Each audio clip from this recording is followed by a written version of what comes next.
अस्सलाम वालेकुम everyone. Education के लेक्चर नंबर 3 के साथ अब्दुल्ला शामीर आपके साथ मौजूद हूँ और आज हम बात करेंगे फंक्शनलिस्ट पर्सपेक्टिव को थोड़ा सा डिटेल में। मैं अपने आपको नोट्स भी शेयर करूँगा ताकि आपको थोड़ा सा और डिटेल व्यू समझ में आए एजुकेशन के व्यू का। ठीक है जी।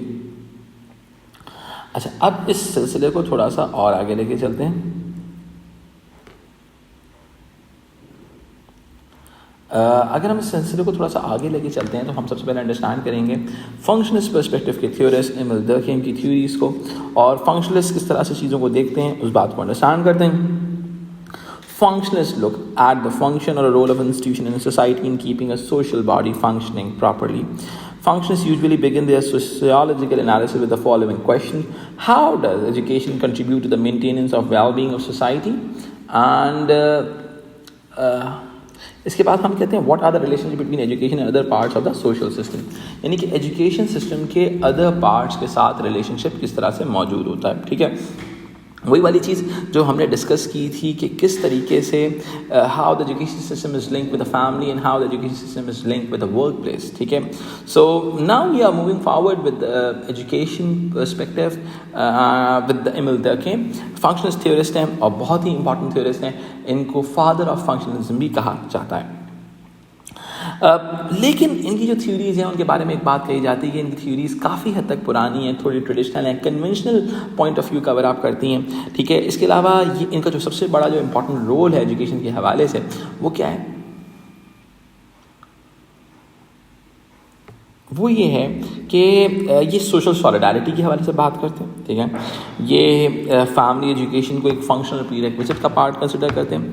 कहते हैं कि भाई एजुकेशन सिस्टम क्या करता है, passing the culture from one society from one generation to another generation, और सोसाइटी की जो कोर वैल्यूज़ हैं उनको प्रमोट करता है। ठीक है, इस कॉन्सेप्ट को अंडरस्टैंड करने के लिए आपको ऑर्गेनिक एनालॉजी का कॉन्सेप्ट होना चाहिए कि society is just like a human body और all the social institutions are act like the organs of that human body. इसके अलावा अगर हम बात करते हैं कि फंक्शनल फिट वाली बात जो हमने पहले डिस्कस की हुई है फैमिली एजुकेशन वर्क प्लेस के हवाले से, और यहाँ पर जो सबसे इंपॉर्टेंट बात कही है एमिल डर्कheim ने वो सोशल यूनिटी सॉलिडारिटी के हवाले से और कोर वैल्यूज़ के हवाले से। सोसाइटी की कोर वैल्यूज़ भी जो है एजुकेशन सिस्टम ही प्रमोट कर रहा होता है। ठीक है, तो इसके अलावा ट्रांसफ़र ऑफ कोर वैल्यूज़ का मतलब है from one generation to another generation आप आइडियाज़ को ट्रांसफॉर्म कर रहे हो। ठीक है, फिर हम बात करते हैं पार्सन्स के हवाले से। पार्सन्स ने बात की एजुकेशन फंक्शन एज अ की मैकेनिज्म, यानी कि फंक्शनल प्रीरेक्विजिट के हिसाब से की मैकेनिज्म का मतलब होता है जिसके बगैर सोसाइटी काम ना कर सके। फंक्शनल प्रीरेक्विजिट्स, इसका मतलब क्या होता है कि ऐसी चीज़ जिसके बगैर सोसाइटी की फंक्शनिंग पॉसिबल ना हो। ठीक है, through which a new generation of children acquire central norms, values and culture of the society। यानी कि अब होता क्या है, एजुकेशन की वजह से सोसाइटी के जो बच्चे होते हैं they acquire the central norms and values. ठीक है, ये सोसाइटी का कल्चर वो जान रहे होते हैं। This unites and glues people together by giving them share values, what sociologist term as a value consensus through the hidden curriculum. अब स्कूल का जो हिडन करिकुलम वो क्या होता है, इन्वायरमेंट ऑफ द स्कूल्स। ठीक है, तो वो तमाम चीज़ें क्या करती हैं, लोगों को बाइंड करती हैं एक दूसरे के साथ, एक ग्लू का काम कर रही होती हैं, लोगों को एक पॉइंट पर लाके जमा कर रही होती है। एमिल डर्कheim और डॉक्टर पार्सन्स दोनों ने सोशलाइजेशन पर बहुत बात की और उन्होंने फोकस किया कि Emile Durkheim argued that schools are the society in nature, इनके एक अपनी अंदर एक सोसाइटी है। ठीक है, a small scale version of wider society in which people live and work. Dr. Parsons argued how schools from this standpoint take over the primary socialization role of the parents, यानी कि parents का जो primary socialisation का role था अब वो nurseries की form के अंदर, वो छोटे डे केयर सेंटर्स की फॉर्म के अंदर एजुकेशन ने ले लिया। This means schools are sites of secondary socialisation, यानी कि स्कूल्स जो हैं एक सेकेंडरी सोशलाइजेशन का रोल परफॉर्म करें। They the schools provide a bridge between the particularistic values of the family and the universalistic values of meritocracy of contemporary industrial society. यानी कि family ने, मैंने आपको पहले बताया ना, लास्ट लेक्चर में डिस्कस किया था कि पर्टिकुलरिस्टिक माइक्रो लेवल की वैल्यू सिखाई जाती हैं और फिर यूनिवर्सलिस्टिक वैल्यू सिखा दी जाती हैं ताकि आप इंडस्ट्रियल सोसाइटी का पार्ट इफेक्टिवली बन सको। ठीक है, तो इसके अलावा अगर हम मैंने जो कोर एरियाज हैं मैंने उसको हाईलाइट भी कर दिया, आप चाहें तो उसका स्क्रीनशॉट लेके भी यूज़ कर सकते हैं। ठीक है, माइक्रो टू मैक्रो वर्ल्ड की बात हम करेंगे इसके अंदर। इसके बाद हम आगे बढ़ते हैं। अब एक्चुअली जो लास्ट आर्गूमेंट है जिसका आप पैराग्राफ बना सकते हो, providing a train qualified labour force, यानी कि एजुकेशन सिस्टम का काम है कि वो आपको एक train qualified labour force provide कर रहे हो। Schooling provide society with people equipped with the rights, ठीक है, यानी कि स्कूल का काम क्या है, बहुत सिंपल सी चीज़ है,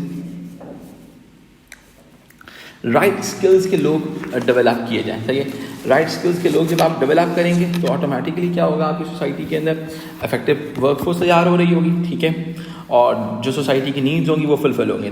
this make sure the best and most qualified people end up doing the job and utilise and recognise these skills, यानी कि सोसाइटी में एक effective division of labour create करना एजुकेशन का बड़ा इंपॉर्टेंट रोल कंसिडर किया जाता है, ठीक है जी। इसके अलावा मैंने आपको यूनिवर्सिटी का पर्टिकुलरिस्टिक वैल्यू समझा दिया था, मैं पहले एक मरतबा मैंने यहाँ से ट्रेन वर्कफोर्स वाली बात पहले कंप्लीट करके फिर मैं इन वैल्यूज़ पे आऊँगा। एक्चुअली आप इन वैल्यूज़ को सीखने के बाद एक इफेक्टिव वर्कर बन रहे होते हो। The world work is fragmented to large number of specialised job, inequalities society के अंदर वो फेयर भी हैं, एग्जिस्ट भी करती हैं, ठीक है, लेकिन सोसाइटी के अंदर एक मेरिटोक्रेसी का सिस्टम डेवलप हुआ हुआ है। आप एक मरतबा चाहें तो पर्टिकुलरिस्टिक वैल्यूज़ को वाले पार्ट को पढ़ भी सकते हैं। Particularistic values are those given to you by your family, they treat you as an individual and account for your own individual skills, abilities, habits. From these particularistic values, your status within the family has been ascribed. Ascribed status आप gain करते हो. Universalistic values are those given to everyone as same rules apply to everyone. यानी कि society के अंदर गलती करोगे तो नुकसान तो बढ़ना पड़ेगा, जिसको हम अचीव्ड स्टेटस भी कहते हैं, यानी कि आप अपना स्टेटस जो होता है यूनिवर्सलिस्टिक वैल्यूज़ को इन्हांस करके आप अपना अचीव्ड स्टेटस बढ़ा सकते हो, ठीक है जी। इस चीज़ को हम थोड़ा सा आगे लेके चलते हैं। डेविस एंड मोर की जो फंक्शंस की थ्योरी है, ये वाली बात हम डिवीजन ऑफ लेबर वाली बात पहले कर चुके हैं, हम मेरिटोक्रेसी वाली बात को कंटिन्यू करते हैं। Davis and Moore said we know live in a meritocratic society. An education system becomes the best mechanism for selecting the right people for the right jobs.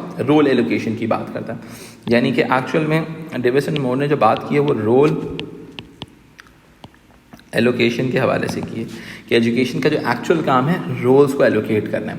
और इस पर बहुत ज़्यादा क्रिटिसाइज भी हुआ है कि भाई आप किसी चीज़ को फंक्शनली लेस इंपॉर्टेंट कैसे डिक्लेयर कर सकते हो, ठीक है।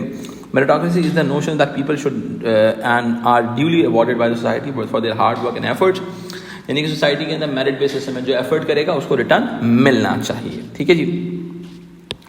इस सिनेरियो को थोड़ा सा आगे लेके चलते हैं। अब हमारे पास इवैल्यूएशन के जो आर्गुमेंट्स हैं, सबसे पहले इसमें ट्यूमन आते हैं जिन्होंने क्वेश्चन किया किस चीज़ को, उन्होंने question the idea of objective allocation of roles, यानी कि रोल्स को ऑब्जेक्टिवली आप कैसे लिंक कर सकते हैं। कि आपने कहा भाई अकाउंटेंट ज़्यादा इंपॉर्टेंट है, स्वीपर ज़्यादा इंपॉर्टेंट नहीं है, तो ट्यूमन ने इस चीज़ को इस तरह से कहा, जो कि एक्चुअली डेविस एंड मोर को क्रिटिसाइज़ करते थे। अच्छा, इसके अलावा अगर हम बात करते हैं तो इन्होंने एग्जिस्टेंस ऑफ इनइक्वालिटी की बात की कि भाई फंक्शनलिस्ट तो हर चीज़ को इतना अच्छा दिखाते हैं, लेकिन वर्क फोर्स हो गया, उसमें सेगमेंटेशन के थ्रू, उसमें बहुत सारी चीज़ों के थ्रू आप क्या करते हो, आप इनइक्वालिटी एग्जिस्ट करती है सोसाइटी के अंदर। तो this is all about the basic idea how the things are changing over the period of time, ठीक है। अब बहुत सारी चीज़ें देखें इवैल्यूएशन के अंदर, आप क्रॉस कल्चरल कंपैरिजन भी दे सकते हैं, कंटेम्प्रेरी सोसाइटी की भी एग्जांपल दे सकते हो, और जो कन्वेंशनल थ्योरिस्ट ने जो चीज़ कही है उसको आप क्रिटिसाइज भी कर सकते हो।